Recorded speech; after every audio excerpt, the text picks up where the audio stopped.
I was promoting my most recent album, Sketchbook, at the end of 2019, when I was invited into the morning radio show, The Breakfast Club. I was excited to talk about the single PTSD. Sketchbook is very different from my previous albums. My past songs hadn't been exactly positive about men. I had been in bad relationships, and I wrote songs that reflected that truth. One of my most popular albums was called Free Yourself, and it was written to empower women to walk away from bad relationships. If you don't want me, then don't talk to me. Go ahead and free yourself. I had so many broken people following me, and this song held a lot of hearts.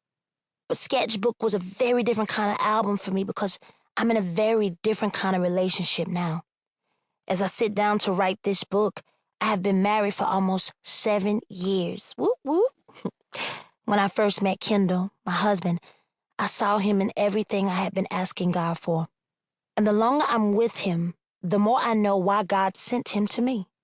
I'm also in a different relationship with my music.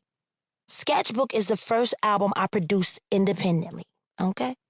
That means I can make the kind of music I want. No more people telling me what I can and cannot do. That made me stupid excited about promoting it, even more than I'd usually be. I'd never been on Breakfast Club before.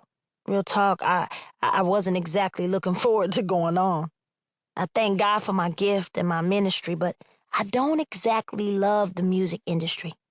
After winning American Idol at the age of 19, I had been performing for 14 years straight, and everyone had been making money but me. My contract was structured so that other people were making money on songwriting royalties and album sales. If I wanted to get paid, I had to perform. That meant I had to function like a workaholic. I had spent too much time away from my children and had missed so many special moments. I had blown out both my knees. By the fall of 2019, I was bone tired and needed to rest. I was also afraid that I'd make a mistake in the interview and end up on Media Takeout or one of the other gossip publications or websites and get roasted. So I was nervous about going on air. But I love this album, and they promised that they'd play my music, so I figured I'd take the chance and go. I was ready to defend myself and my art. Music is my ministry.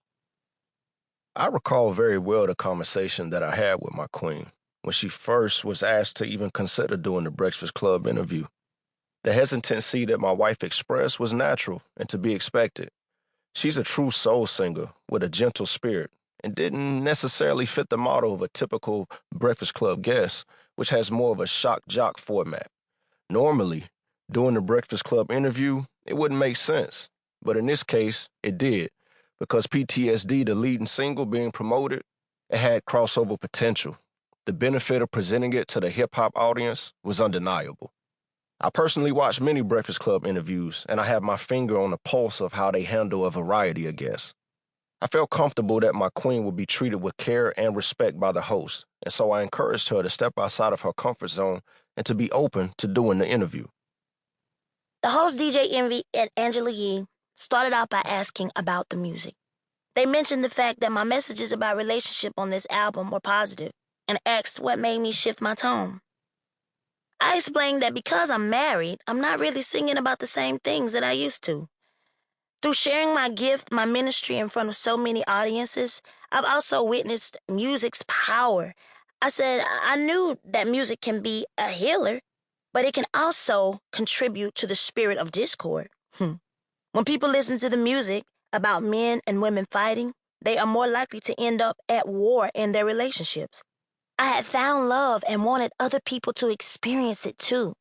I wanted to make music that brings people together. Do you think that's the kind of stuff your audience wants to hear? Angela asked me. Are you in a relationship? I replied. No, I want to be in one, and I'm looking. If you keep listening to songs like Free Yourself and Bittersweet, you'll never find that relationship. You'll never find that one, I told her.